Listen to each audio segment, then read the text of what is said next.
Hi and welcome. I'm Caroline Beste. This is Everything Horses and More of the Tao of Horsemanship. This episode is about abscesses. And my big Frisian sport horse here, Zor, I'm going to talk a little bit about this. Actually, it's going to be a very long episode here for the blog. He now has an abscess. And about 2 weeks ago, he was trimmed, and he was trimmed way too short. And he came up lame that afternoon. I checked his feet. I could visually see that they were too short, but I checked the sole, I checked the frog, I checked underneath to see if there was any blood. I hate to bring that up because sometimes when they shave, they hit a little bit of blood. I didn't see anything, not at the time. So that was a Thursday. He continually got worse. I buted him and I put him out. But he kept getting worse and worse and worse. I buted him twice a day for 3 days. My farrier did offer to come back and put shoes on him, but he was almost like lame in 3 of his legs. And I just said, no, let me just keep buting him. This should go away. Well, it did. It got better by Monday. So I gave it about 3 days. And it got better by Monday. He continued to improve that week, but he was still ouchy. And I definitely couldn't work with them, but it wasn't as bad. And then by Friday, a week later, 8 days later, he came in dead lame, especially in his front left hoof. And that's what we're going to treat. So of course, there's 2 things that come to mind in this situation, you guys. It's really one of 2 things. One, he was trimmed, the sole was trimmed back so much that actually the horse can become laminitic, and there could be some rotation of the bone, the coffin bone, which is your worst case scenario. And 2, he could have developed an abscess, again from trimming too much away, which makes that part of the hoof softer and more easily exposed to getting a tear and then dirt and then an infection. So that was a Friday. I buted him. Got the vet out within a couple of days, and I said, we're going to radiograph him. We're doing x-rays, because either way, I got to know. This is scaring me. Such a big horse. He's almost 2,000 pounds. So the radiographs showed everything was healthy, and we did the hoof test, which means they have these big metal vice grips. I don't have any here to show you, to clamp down on the sole of the hoof to see if he's tender anywhere. Nothing, but of course our grip isn't as strong as a guy's. So I still was like, okay, everything looks good on the radiographs. There's no rotation. He still has plenty of sole left, and it's got to be an abscess somewhere in there. New farrier. I got a new farrier. Oh, I was already on that. I'm done with that. And this was such an extreme case. So the new farrier came out the next day. He's strong. Zor was definitely tender. And I'll show you when we get in there how he was able to open up a hole, make a hole in the bottom of the hoof, and he was able to squeeze some of the pus out. It was awesome. So before we get to Zor and soaking him, I'm going to show you what we're going to use. So I'm a big believer in trace mineral salts for any kind of infection, including an abscess. So we just did the blog series on how to treat lacerations or deep cuts in horses and how to handle it with trace mineral. We're also going to use this to soak the hoof. So this container has hot water, very warm water, and a washcloth. We don't need the washcloth. We were using that with the laceration on the baby's face. But we do need the hot water. This red boot here is a soaking boot. I had to modify it, cut it very carefully so that I could get it around my draft horse's hoof. So you don't want to cut the string. I just cut this part on each side where it was a little tighter, that I can now get Zor's hoof in here, and I'll show you how I do it. So I poured quite a bit, probably 1 cup of trace mineral on the bottom. You can't use too much. I'd rather be generous. I'm going to put this on Zor now with the dry trace mineral first, and then I'm going to pour the water. And then we're going to let it soak for 20 minutes, and I'm going to do this 3 times a day. The camera wants to come on over. Plus, Zor's on an antibiotic.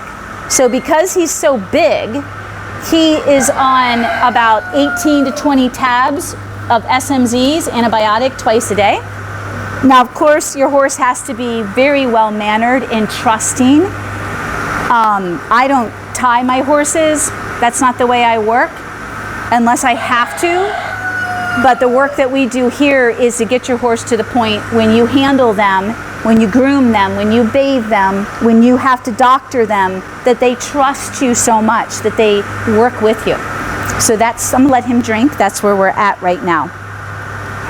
So if the camera wants to come right here, it's gonna be Zor's left front hoof. I'm gonna have to clean it out. Now, stalling. Zor has not left this stall and small paddock that he has for about a week now. You don't have to put shavings in the stall as long as they have access to go outside and lay down. You would only put shavings in here. You can see how ouchy he is. You only put shavings in the stall when they're locked in 24/7. They need the bedding so they can lay down to absorb the urine. And if, yeah, see how ouchy he is? This is horrible. He's really got to sit back on his butt. That's pretty extreme, you guys. That is awful. So that's why we can't just put him on an antibiotic. We've got to soak this. The infection is still up in his foot. And if it gets any worse, his whole leg's going to start to swell.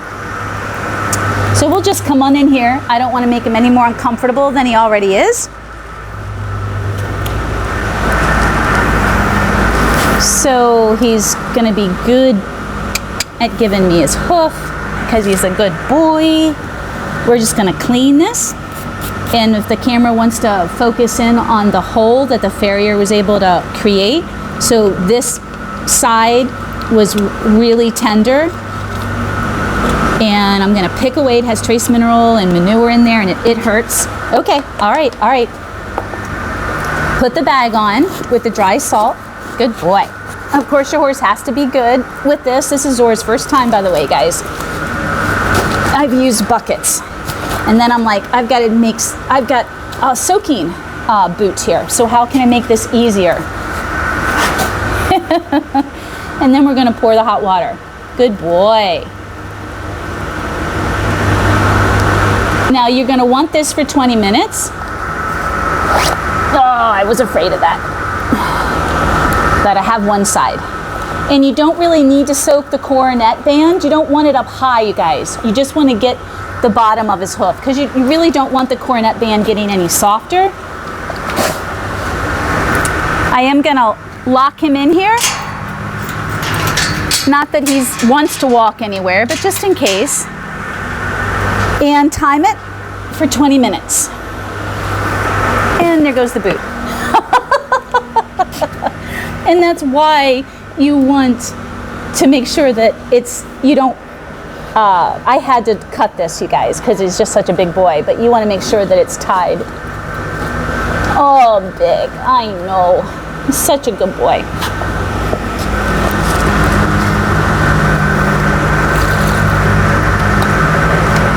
So, a lot of people have asked me, how do you get a horse used to all of this stuff?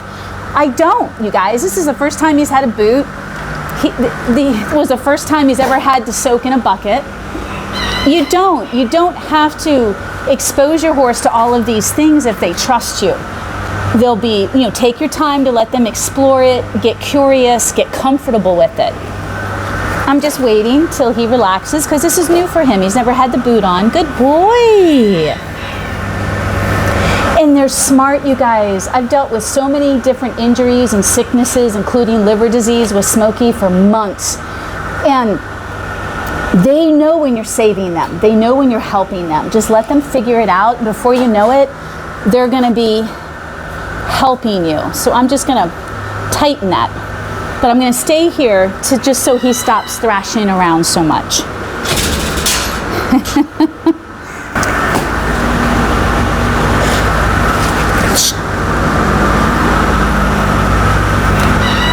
Good boy. Let me see if I can pick this up and pull it up a little bit. And these things are pretty durable. Here you go, buddy. Now, of course, he has hay right behind the camera. He's got fresh hay, delicious hay. I know, buddy. I know. Just bear with me. I'm not worried about him walking too much. If I was and he needed to stay still, you guys, I would tie him. I would have no problem with that. But you saw how lame he is. So hopefully if he does anything, he'll go back to his alfalfa hay over there. But he's probably got a full belly right now.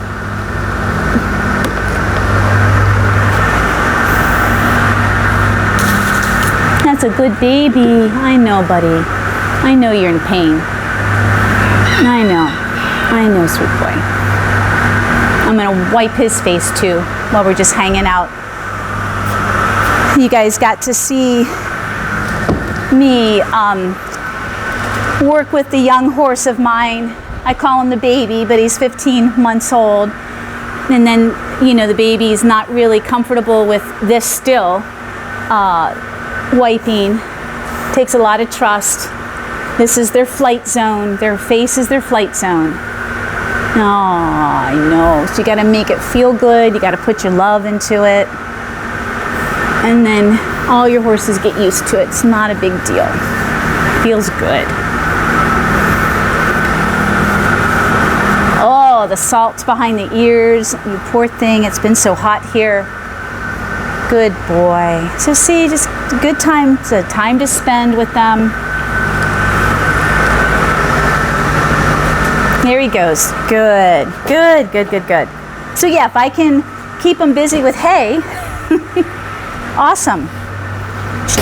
Nope. And then just I do the like Caesar Milan. I've done that with my cats, all the animals, roosters, chickens. It just interrupts everything. And just try to help him understand that he's got to keep his foot quiet. But I'm sure that burns, you guys.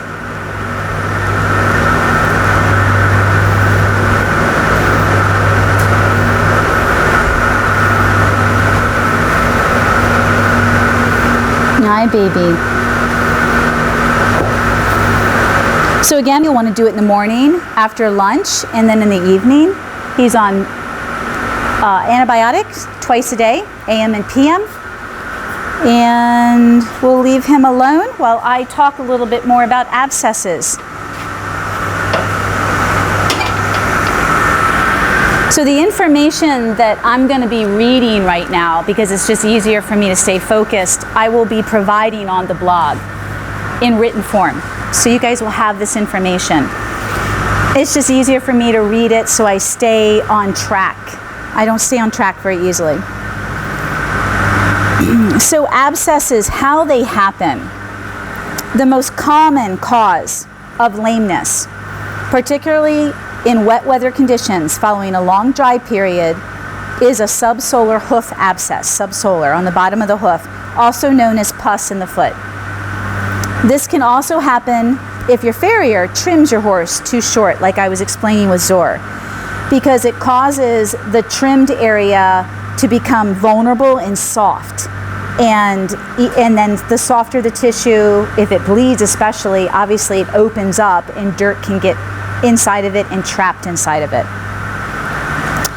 So tiny cracks appear in the dry hoof wall and allow moisture, dirt, and bacteria to enter. Infection sets in, followed by a buildup of pus. And it can become extremely painful, as you guys witnessed with Zor.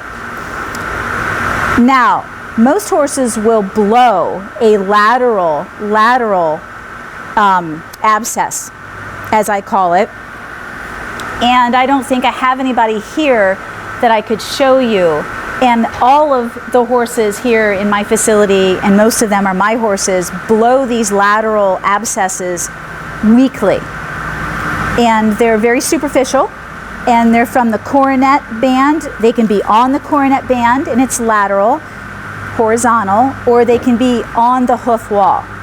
They're just not on the bottom. When you have an abscess on the bottom of a horse's hoof, that's when it becomes painful because of all the pressure.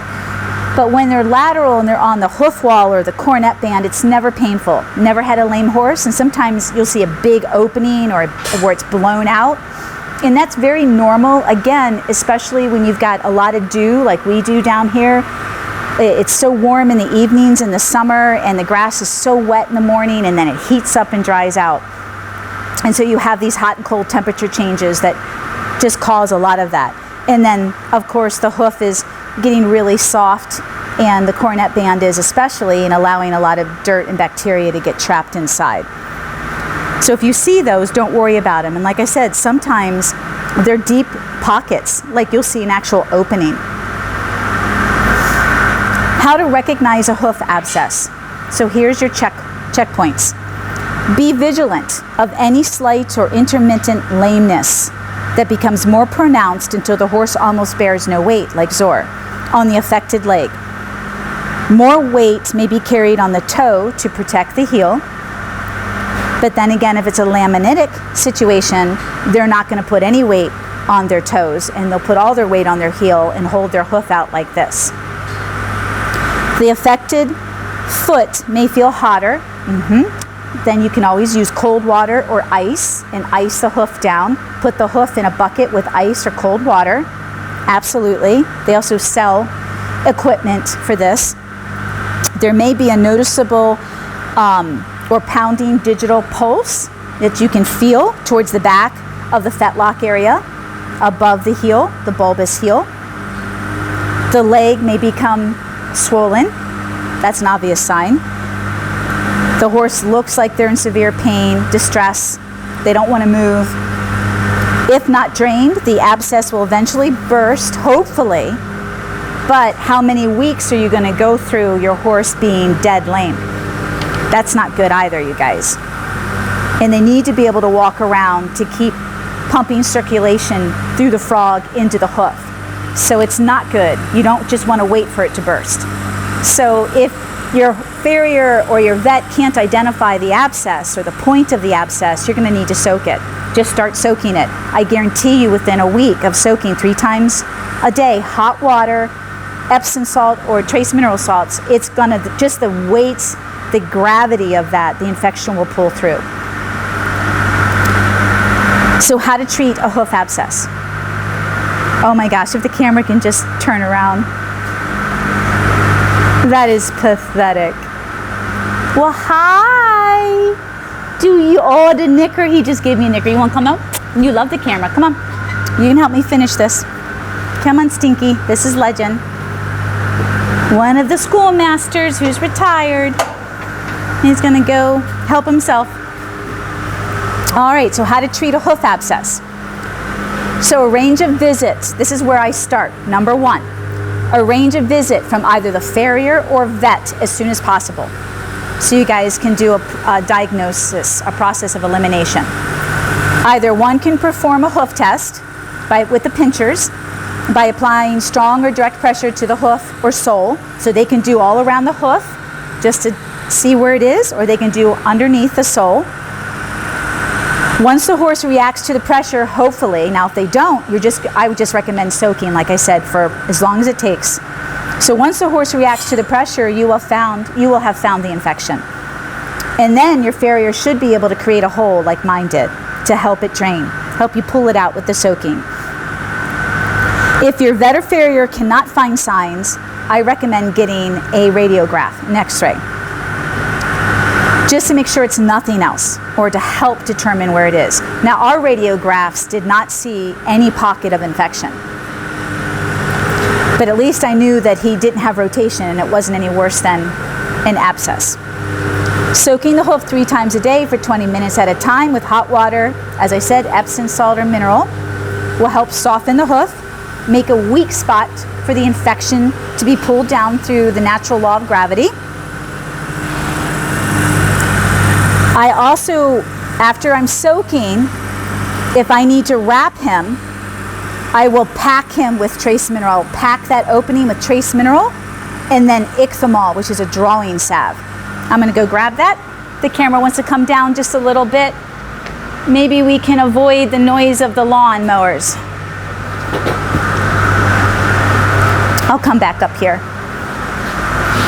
So this is my little container that I keep all the time, and it's got saran wrap, vet wrap, usually trace mineral, it's over there, and ichthymol or drawing salve.